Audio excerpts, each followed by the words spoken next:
So, hello guys, welcome back to this YouTube channel. And today I want to discuss a topic that has been in the air for so many years, especially here in Kenya. Anybody who wants to buy a car will always ask this question: which one should I consider between a Nissan and a Toyota? In as much as there are so many other brands in the market, the most confusing brands that people are, are lost of choice is between a Nissan and a Toyota.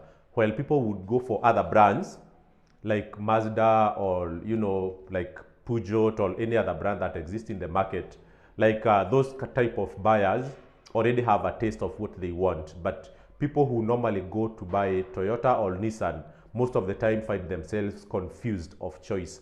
And in this video, I just want to discuss a few facts about these two brands out of my own experience and the experience I have had through my friends. But the discussion will not be, covering all the topics. I just want to cover just one topic: conditions under which you should never buy a Nissan. You can buy Toyota any day, any time, but Nissan, you shouldn't buy it any day, any time. There is one or two circumstances under which you should never ever consider going for a Nissan. So one thing that you must understand is that these two brands, both of them come from Japan, and they have been there for many years, and in almost every country they will be the market leaders. Either Toyota is number one, and then the other is, and then Nissan comes very closely at number two.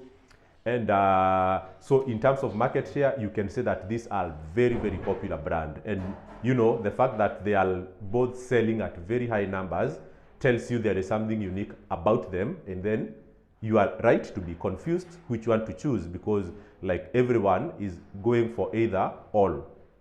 But what I want to just give you a historic background or an advice is that there is no major difference between these two cars.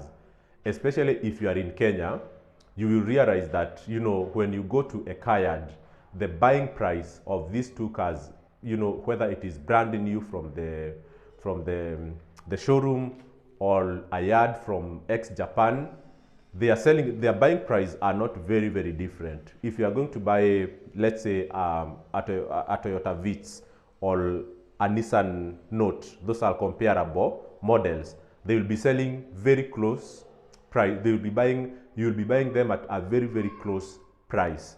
If you are going for a Nissan Juke or or a Nissan X-Trail, and someone else wants to buy a RAV4, the buying price will not be that much different. But one thing you need to know about Toyota brand is basically like their history of marketing is, basic car that is reliable. On this other hand, Nissan honestly has not ranked very well in terms of reliability. And reliability is based on so many criteria. But it is a very subjective, way of assessing things, because you can ask a customer about their satisfaction index. How happy are you with this car in terms of comfort, in terms of fuel efficiency, in terms of mechanical reliability, and all of those. So Nissan has not ranked very well, but reliability is not one of their selling points. Historically, Nissan has been selling as, a more of a designer car that has additional auxiliary features that you don't find mostly in a Toyota. So like even in small cars, like even Nissan March or Nissan Note, you will find their sport versions in Nissan, while on the side of Toyota, you rarely find them. When you get a car that is fully loaded from the manufacturer of Nissan, from the factory of Nissan, so fully loaded, meaning that it has been given all the options it could have. So if it is the tire rims, if it is the leather seat, if it's the digital dashboard, or the type of sensors, reverse cameras, if you get a fully loaded Nissan car with a comparable Toyota car, Nissan will beat Toyota on that aspect. So in terms of technology, Nissan has more pronounced features than Toyota. So that is the history of their marketing. But where does it come to a point whereby people see Nissan as not being more reliable than Toyota? it is simply because of the history of technology. As you guys can all remember, maybe even when we were growing up, in every village, there was, you know, the people used to call the radio doctors. Like, there were radio electronic guys who, if your radio breaks down, you take it to them, immediately they fix it and you go back with it home. Because radios were, you know, they were fairly very basic, and, you know, repairing was very easy. Nowadays, even repairing a small radio has become a huge trouble because of the intelligence of, you know, technology in it. You need specialized, you know, electricians to repair, all people who have done electronics to repair a radio. Something like a TV today, it is not repaired by anyone like what used to happen long time ago. So that is one thing that affected the reputation of Nissan. Because of the technology aspect, you could find that not every other mechanic could attend to a Nissan car compared to a Toyota. Because a Nissan car, normally, if it comes fully loaded, will come with all the technology that you know. And then, as I mentioned earlier, that when you are selling a car, when you are selling a tractor or any mechanical instrument, if it is not accompanied by service, meaning that you have to have qualified human resource, whether it is technicians or mechanics, and you don't have the spare parts, then that product could fairly fail in the field.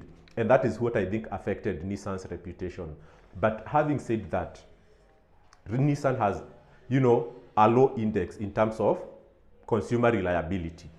But let us get back into this question and say, because Nissan now has a poor reputation in the market because of its history, but when you experience it today and you compare it tete-a-tete or head-to-head with a Toyota or a Mazda, Nissan will perform equally well or even much better.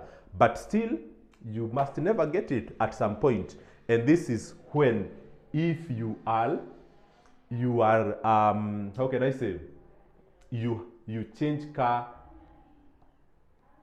frequently.